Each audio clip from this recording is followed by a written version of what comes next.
All right, let's talk a little bit about the recommendation report. The recommendation report is the second of the two reports that you're writing for this class. And it comes second after the informative report because it's a little bit more complex. It's doing the same types of things as the informative report plus some additional tasks. So this is going to be due by the end of the semester. And let's take a look at the at a glance information. So you have a minimum of 1,000 words. That means to get up to full points, you need a minimum of 1,000 words. And I wouldn't go that much further beyond that in length because it's just not the best utilization of time. But make sure you hit that 1,000 words or you'll have points deducted for being short. You need to have at least one student-made table. So that means somewhere in your report you have a table. It's easy to make in Word, and you'll watch a video on how to do that so that you can present numbers or information to your reader in a very quick, easy way. So you get to decide what information is going to be presented as a table, but make sure that you have one and that you make it. You also need to have at least one student-made graph. So a graph could be a pie chart, a bar graph, a line graph, your choice of what you're going to make. Again, lots of easy options to make in Word, but basically you are representing numerical data in a visual. And again, you need to make it to get credit for that visual.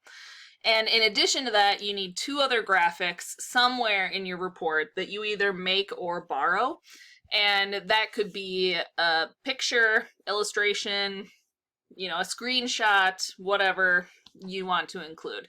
And you can either make that or you can borrow it. If you do borrow it, make sure you give credit to it so that your reader would know that you are borrowing it.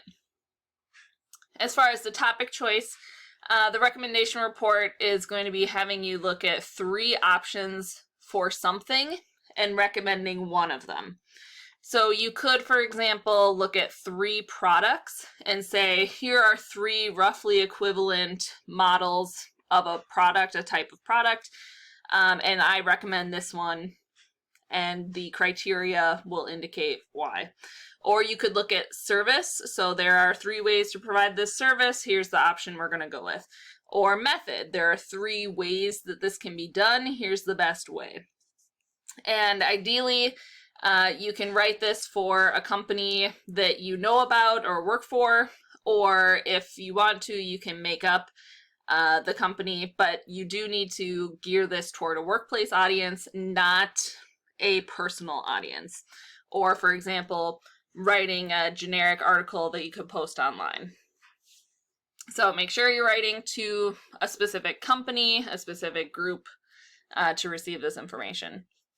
For point of view, you can use first person, personal, or impersonal. So you can use I, me, my, because you are making a recommendation. However, do not use second person you, your, because it's a little too informal and you're not supposed to be directly addressing your reader in this assignment. You're looking for at least 5 credible sources to use, and those can be gathered anywhere, can be gathered from the internet. You can also use the library, the online library, but you're looking for 5 sources of information. You can look at consumer magazines, you can look at product websites, you can look at consumer reviews, all kinds of options for you to pick. And you're looking for pieces of information that give your report specificity and will ultimately make it persuasive in which product you're recommending that you don't know off the top of your head. So even something like a price, you don't know a price of a product off the top of your head, so you need to go find it. Tell us where you found the price. And those sources do need to be represented with APA style. So APA in-text citations and reference entries. So you're going to pick at least 3, can be more, but I'd recommend keeping it at 3 products or services or methods. Compare them. They should be roughly equivalent. You don't want one that's a standout winner and 2 that can't possibly compare because it's unfair to do a comparison of those products or services or methods. Ultimately, though, you're going to recommend 1. So you'll pick criteria. So the criteria are what's most important about this product for your workplace audience. Usually that will involve cost, but it could also include like the pace at which it is able to complete something. It could be looking at RPMs. It could be looking at warranty. It could be looking at long-term anticipated cost. So whatever criteria are most important to your audience, those would be the ones that you want to compare against the other products to ultimately pick one. And you do want to be at least a little persuasive in saying this is the best option, here's why. However, you don't want to sound like a used car salesman stereotype, right? You don't want to be too aggressive or unfair or unethical when you're trying to present that as the best option. So again, your 5 sources, it's where you're pulling all the details, can be manufacturer's documents, products reviews, sales literature, websites, expert reviews, customer testimonials, Better Business Bureau info, if relevant, consumer reports, etc. Most of this information is available on the internet. Some of it, like consumer reports, you can find on the HTC library for free, and would have you have to pay for it on the internet. Just keep that in mind. All right, so example topics, based on historical precedent, I would say the most popular option is to pick 3 of a product and compare them and contrast them to find which one is the best option. So usually that would be, 3 brands of something where you have 3 models and you're saying, looking at these, this is the best one. So for example, you could have 3 brands of printers that you need to buy for your office because you're going to buy 6, 12, 20, 100, who knows how many printers, and you need to pick the best one for your office, right? I've had people do that with computers, cell phones, multimeters, impact wrenches, basically anything that you have to buy. You can do a quick comparison, right? This is just a more detailed comparison. So you're going way in depth to figure out based on this criteria, which is the best buy. And since you're not ultimately the decision maker, you're writing a recommendation report to let the decision makers know which is the best option and why. You can also look at 3 service options. So for example, if you wanted to start a new franchise store, you could look at 3 locations and pick the best location. So why is it the best location? Is it, customer traffic? Is it, low criminal activity rates in that area, et cetera, et cetera. You pick the criteria, measure the 3, and then say this is the best option. And the last one would be looking at models of things. So for example, you could have comparing 3 customer service models. There are many different ones out there. You can just pick 3, say here are 3, here's the model that we're going to use to train our employees and have our employees follow to provide the best customer service. Right. Okay. So the most common in the past has been 3 products, 3 models of something, just because I think it's easier for people to find information. It's more tangible for picking criteria and so on. But you're welcome to choose whichever you want, whichever works best for you.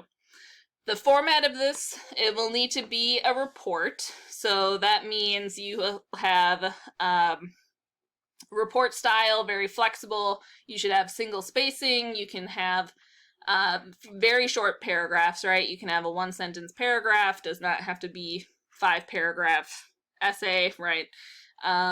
You can choose to have a title page or not, it's up to you, but you do have to have APA style. So in-text citations in the sentences where you're using information from sources, like where you're pulling details from products, cost, specifications, etc. And then references at the very end where you say, here is the publication information for this source, so you can go find it. All right. I highly recommend using sections within this report, even though it's still pretty short. It's easier for readers to dive into reports and find what they're looking for if you have sections and you give those sections good headings so that people can decide, am I going to read this or am I not? Skip around and find the information they're looking for. And here are two examples of how you can set up your report. So you have example A, which is organizing criteria, organizing by criteria, which is actually recommended because it's easier to compare and contrast when all of the criteria are examined one by one for each of the products.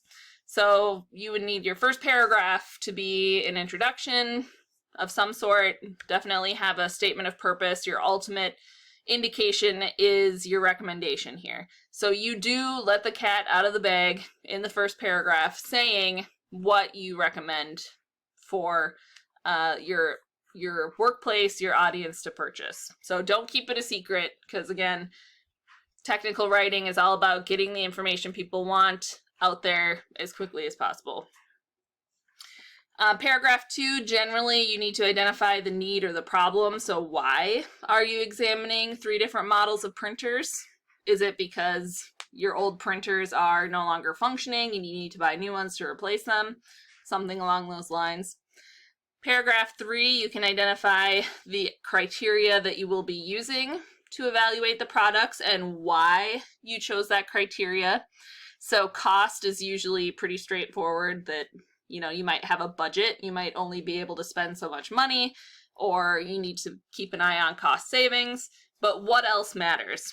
Is it that the printers can print in color, or is that optional, not required? Is it the cost of toner replacement? So you're looking long-term at the expense. And this is your opportunity to say, here are the criteria that are coming up, and here's why they were chosen. Because your reader probably would otherwise wonder, if you didn't cover a certain criteria, why not? The next paragraphs would be looking at the criteria or criterion one at a time. So paragraph 4, evaluate all products by criteria A. So if criteria A is cost, you're looking at the cost of product A, product B, product C, all together in one paragraph. So you can say, here's the most expensive, here's the mid-range, here's the cheapest.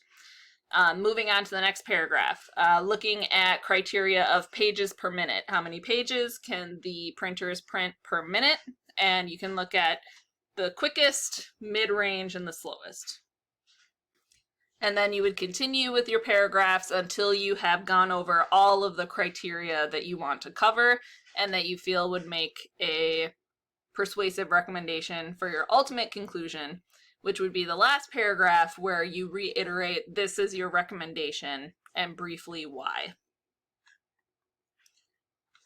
Structure B is similar, but instead of organizing by criteria, you're organizing by product. So you have the same introductory information, but then when it gets to time to compare and contrast the products, you would look at all of the criteria for product A in one paragraph or a couple paragraphs, all of the criteria for product B at the same time, all of the criteria for product C.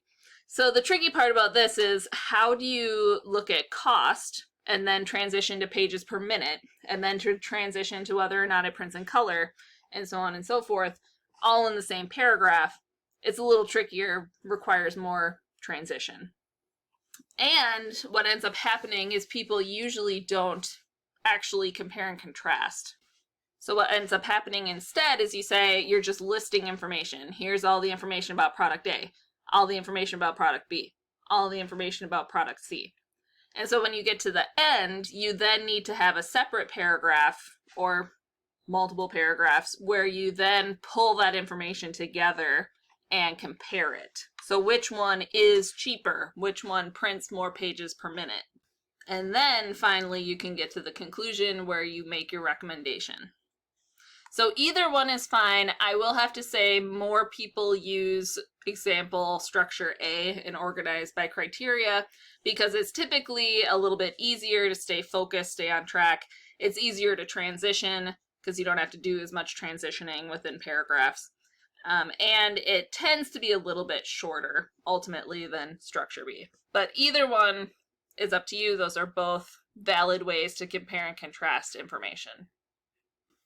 There's a student example recommendation report on D2L. There's also at least 3 that I remember off the top of my head recommendation reports in the textbook in chapter 18 that you can read over if you want. Those are good examples, but often more of the high-tech language, so you may have a little bit more trouble understanding what they're talking about because they're writing to other peers in that field. So the student example on D2L is written more toward a low-tech audience, and it has more explanation, description, less use of abbreviations.